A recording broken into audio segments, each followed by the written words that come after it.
Olá, eu sou Priscila Andrade, tenho 34 anos, sou uma mulher de estatura mediana, tenho cabelos e olhos escuros e estou vestida com a camisa de cor rosa. Sou enfermeira, mestre em enfermagem, fiz residência em saúde da mulher e tenho pós-graduação em saúde da família e saúde do trabalhador. Vou ministrar essa aula sobre aleitamento humano, que se encontra no módulo de Educação em Saúde e no módulo de Cuidados Puerperais, que é o módulo 4 e 5, do curso Autoinstrucional Assistência ao Pré-Natal na Atenção Primária à Saúde. Nesse primeiro slide, a gente encontra uma pessoa gestante com suas duas mãos em cima da barriga. A gente tem o tema do curso, que é o aleitamento humano, do lado esquerdo. Acima tem o nome do curso e abaixo, na parte inferior, a gente tem as logos de todas as empresas que estão participando da construção desse curso. O fundo do slide, ele é um tom rosa claro e esse fundo ele vai estar presente em todos os slides. Na aula de hoje, o objetivo de aprendizado é incentivar e apoiar o aleitamento humano na gestação. A Organização Mundial de Saúde recomenda que o aleitamento humano ele seja exclusivo até os 6 meses de vida e de forma complementar até os 2 anos ou mais. O acompanhamento do pré-natal é fundamental e uma ótima oportunidade para incentivar a amamentação.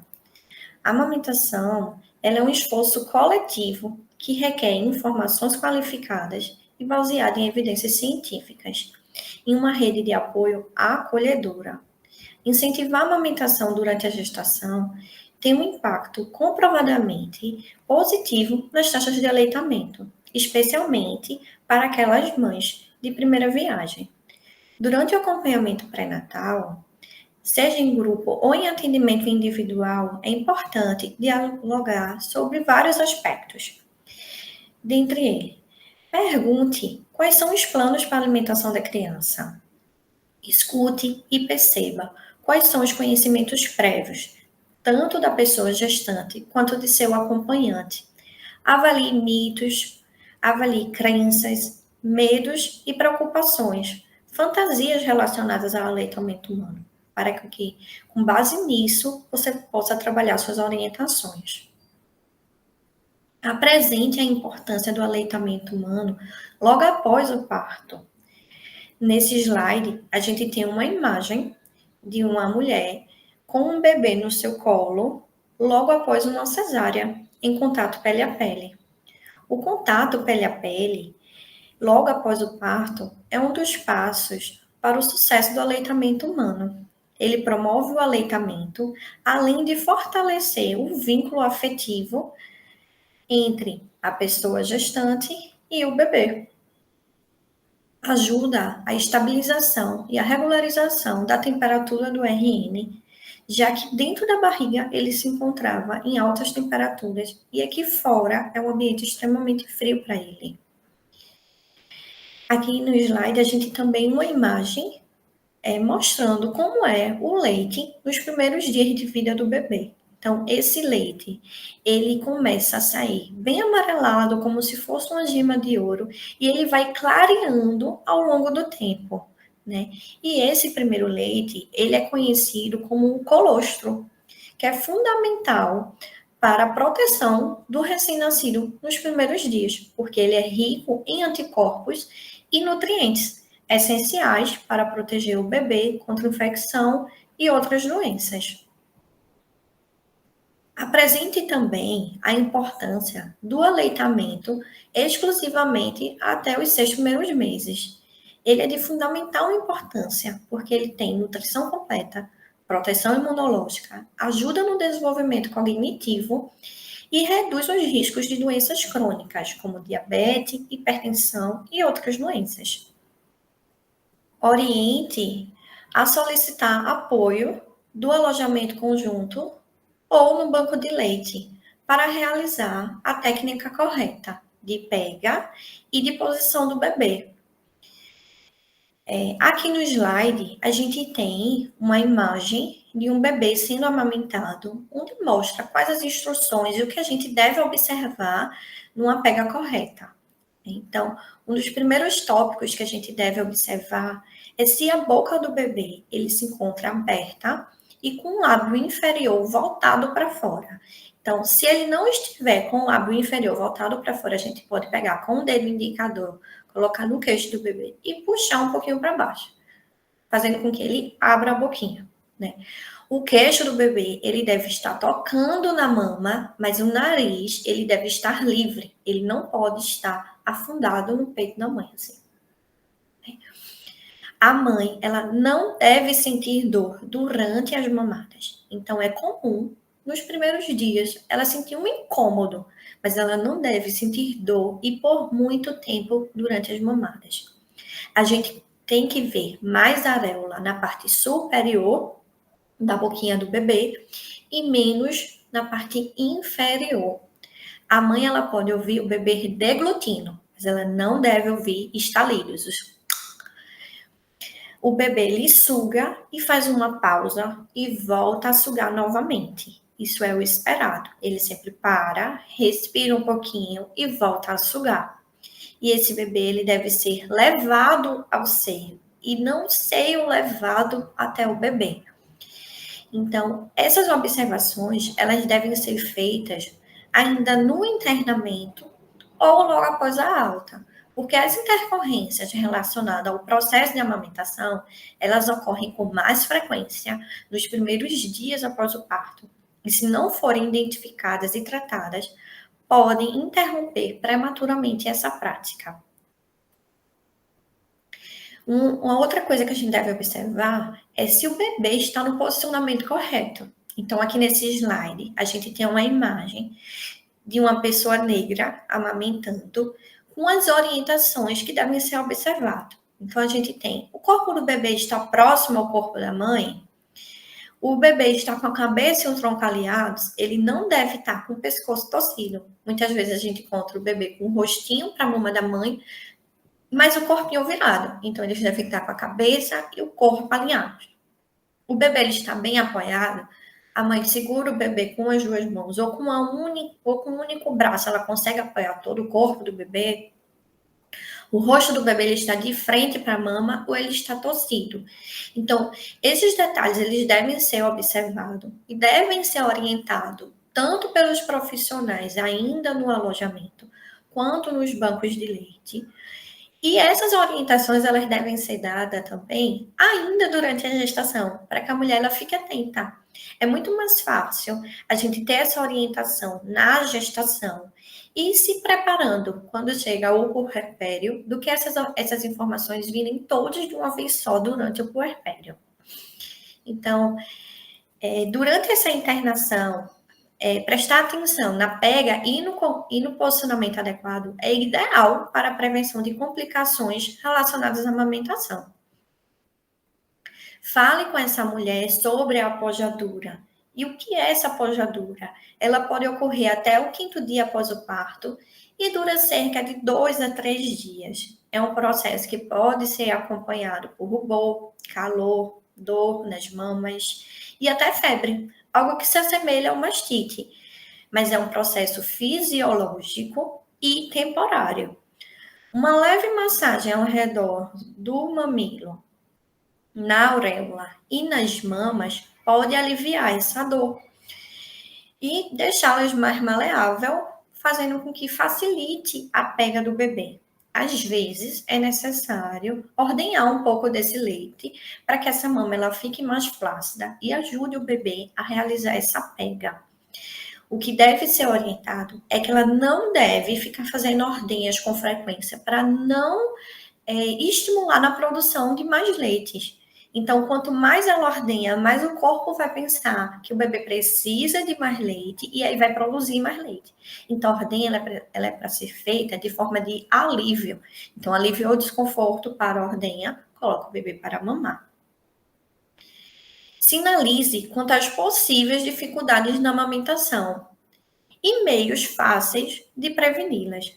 Muitas pessoas idealizam a amamentação e se frustram ao se depararem com a realidade. Abordar problemas comuns, como engurgitamento, fissuras mamilares, mastite, baixa produção de leite, oferecendo soluções práticas e o apoio emocional é importantíssimo. Reforce a importância do apoio familiar e da rede de saúde, incluindo grupos de apoio e os bancos de leite humano. Mães que recebem apoio têm maior probabilidade de iniciar e manter a amamentação por períodos mais longos. Então, seja esse apoio. Falando sobre as intercorrências mais comuns que a gente encontra na amamentação e uma forma mais fácil de tratá-las e conduzi-las para que não assuste a gestante, a gente pode falar das fissuras mamilares. Então, geralmente, essas fissuras elas acontecem quando o bebê está mal posicionado durante a amamentação, quando a pega está incorreta ou a suspeita de alguma disfunção oral, como a língua presa, que é anquiloglossia. Então, observar como é a pega desse bebê, como é que ele se comporta quando está mamando, né? E analisar se ele tem alguma alteração na língua. Não tendo nenhuma alteração, nem disfunção oral, corrigir pega. Lembrar que a gente não deve expor essa mama ao sol e não deve fazer tratamentos secos. A orientação mais recente que a gente tem é de sempre lavar a mama ao redor, nunca no mamilo e auréola, e deixar ela seca, sem expor ao sol, sem passar nada para secar artificialmente. Acabou de amamentar, passa o próprio leite ao redor do mamilo e na auréola. Um outro problema que a gente encontra é o engurgitamento mamário, sem ser o fisiológico. Então, é preciso que a gente diferencie o engurgitamento patológico do engurgitamento fisiológico e observar. Quando as mamas elas estiverem cheias, o que deve fazer, né? Significa que o corpo ele está produzindo uma maior quantidade de leite do que a demanda do recém-nascido. Então, a gente deve realizar uma ordenha para alívio, para facilitar a pega do bebê e evitar outros problemas, como a fissura e a mastite, né? Então, a orientação é: coloca o bebê para mamar em livre demanda, evita complementos, que muitas vezes o engurgitamento ele vem associado ao uso de complementos, e aí o bebê mama menos no peito, usa mais o complemento, e aí as mamas ficam cheias por mais tempo. E realiza a ordenha manual só para alívio. Recomenda-se usar sutiãs com alças largas e firmes, aplicar compressas frias nos quadrantes da mama, não usar compressas mornas. Lembrar que a água morna ela aumenta a produção de leite. Então, para aliviar a dor, pode ser utilizado umas compressas frias nos quadrantes das mamas e colocar o bebê para mamar. Quanto mais o bebê mamar e esvaziar essa mama, menos dor e incômodo essa mulher vai ter. Pode ser necessário o uso de algumas medicações para alívio da dor. Então, cada caso deve ser avaliado individualmente. Né? Uma outra complicação da amamentação que a gente tem é a mastite. A mastite, normalmente, ela é unilateral. Pode ser resultado de um engurgitamento mal tratado, mal conduzido, né? E é preciso uma avaliação médica para ver se vai ser necessário o tratamento com antibióticos. Na maioria das vezes, a mastite, ela é uma infecção da mama. Então, é preciso tratamento com antibiótico-terapia. A maioria das vezes é utilizado cefalexina ou amoxicilina para o tratamento.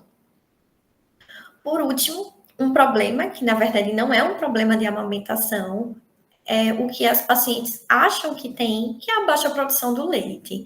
Então, fisiologicamente, em uma situação normal, nenhuma mulher apresenta baixa produção de leite. O que, na verdade, existe é que o bebê ele mama pouco ou é ofertado pouco o peito para esse bebê. Então, quanto mais o bebê mamar, maior vai ser a produção de leite, né? Então, como corrigir a baixa produção de leite? Deixar o bebê mamar em livre demanda. Ah, mas o bebê ele mama de hora em hora, certo? O bebê vai mamar de hora em hora e vai ajudar a aumentar essa produção de leite. Então, a orientação é colocar o bebê para mamar em livre demanda. Então, é preciso que a gente converse com essas pessoas sobre o comportamento do recém-nascido. Eles podem variar bastante de um para outro, mas existem alguns padrões que são comuns, porque senão todo mundo vai achar que todo incômodo do bebê é fome e que a mulher não tem leite suficiente, né? Então é preciso orientar que os recém-nascidos eles dormem muito, mas esse sono ele é muito partido, que dura em torno de 1 a 2 horas, às vezes até 4 horas. Que eles precisam ser alimentados frequentemente, que na maioria das vezes essa frequência ela vai ser entre 2 a 3 horas, e às vezes essa frequência ela é ainda menor, a cada 1 hora. Né?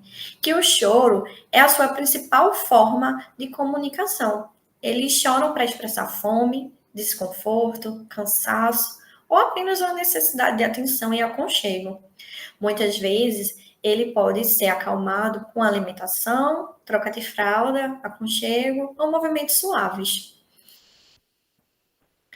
Apresente a desvantagem do uso de bicos artificiais, como conchas, chupetas, mamadeiras ou outros artifícios relacionados à lactação, e que eles podem interferir negativamente na amamentação, causando confusão de bicos e dificultando a pega correta do bebê. Isso pode levar à redução da produção de leite, uma vez que a sucção no peito é essencial para estimular a produção. Além disso, esses artifícios podem ser veículos de transmissão de infecções e causar problemas ortodônticos, como a má formação dos dentes, dentre outros.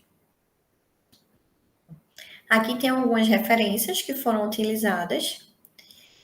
E por fim, aqui tem aquele slide inicial do curso, adicionando o QR Code da Escola de Saúde de Pernambuco e o contato.